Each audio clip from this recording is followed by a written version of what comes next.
The last seat for Wednesday night in Toronto sold before anybody knew who the second player would be. Not the matchup, not the fixture. Nobody holding that ticket could tell you the name on the other side of the net because that name did not exist yet.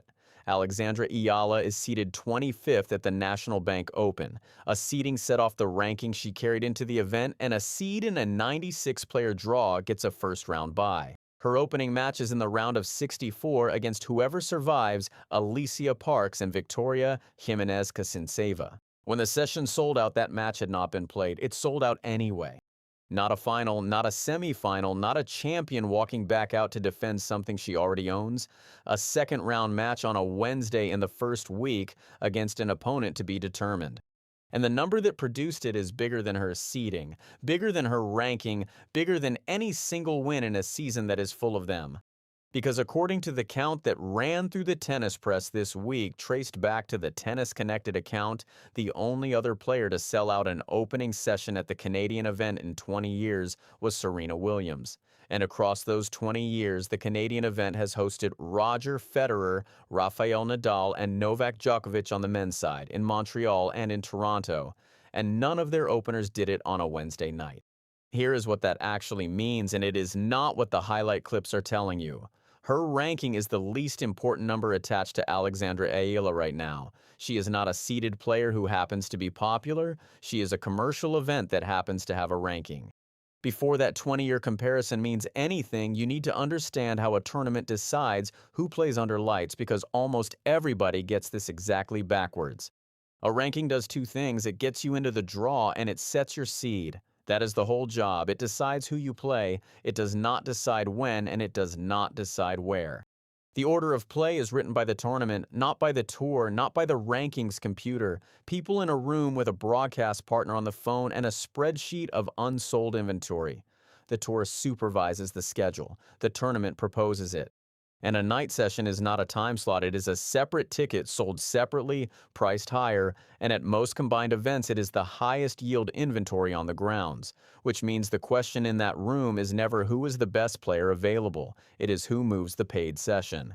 That is why a top 10 seed can end up on court 2 at 11 in the morning while somebody ranked 20 places below her gets the lights. The draw is a sporting reward, the night session is a commercial one, and different people decide them. Wildcards work the same way. A wildcard is not earned. It is a gift entirely at the tournament's discretion, handed out for local interest, for a returning name, for a market the event wants to open. No ranking on earth entitles you to one. Now add the clock. Toronto in August runs 12 hours behind Manila. A 7 in the evening start in Ontario is 7 the following morning in the Philippines. Her night session is somebody else's breakfast live in a country of well over 100 million people that had almost no tennis inventory before her. A tournament director is not looking at her forehand. They are looking at a new time zone that just became worth selling. So hold the ranking up against the rest of it. Career high of 24 in the live rankings reached this weekend. No WTA title, not one. Her only previous tour final was Eastbourne in 2025, where she became the first Filipina to reach one in the tour's history, and she lost it to Maya Joint 6-4, 1-6, 7-6. Now the other column. At Wimbledon this year, she beat the defending champion Iga Swiatek 7-6, 6-2, saving 2 set points in an opening set that ran 84 minutes, and she took the tiebreak on her 4th attempt. That made her the first Filipina to reach the 4th round of a Grand Slam singles event, and it moved her head-to-head with Swiatek to 2 wins and 1 loss. In Washington, she went through Zheng Qinwen, then Leylah Fernandez, then Elina Svitolina 6-3, 6-4, then Naomi Osaka, a former world number 1 and a 4-time major champion, 6-4, 6-2, in 76 minutes. And the tour has already priced the market. The Philippine Women's Open, a WTA 125, was played in January at the Rizal Memorial Tennis Center in Manila, the first tour-sanctioned women's event the country has ever staged. With $115,000 in prize money, the National Federation signed a 3-year contract to keep it. Eala went in on a wild card. Read that sequence again. A market with no tennis history did not get a tournament because it produced a champion. It got one because it produced an audience. You could see that audience in Washington. Filipino fans filled the quarterfinal against Svitolina, having followed her across the swing. Asked about it, she said, "Amazing.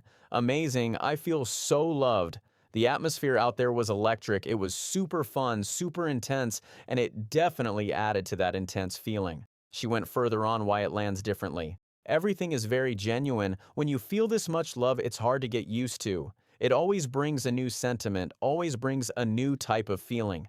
Told she would enter the top 25 for the first time, her answer was not a champion's answer. "That sounds amazing, that sounds so surreal, that sounds actually crazy, but I'm super proud of it." And asked what the kids at home should take from it, she said, "I think they should take away that dreams should be big. I think you can take inspiration from anything you want, whether it's me or someone else." Now, the argument against her, because it has already been made by someone with standing.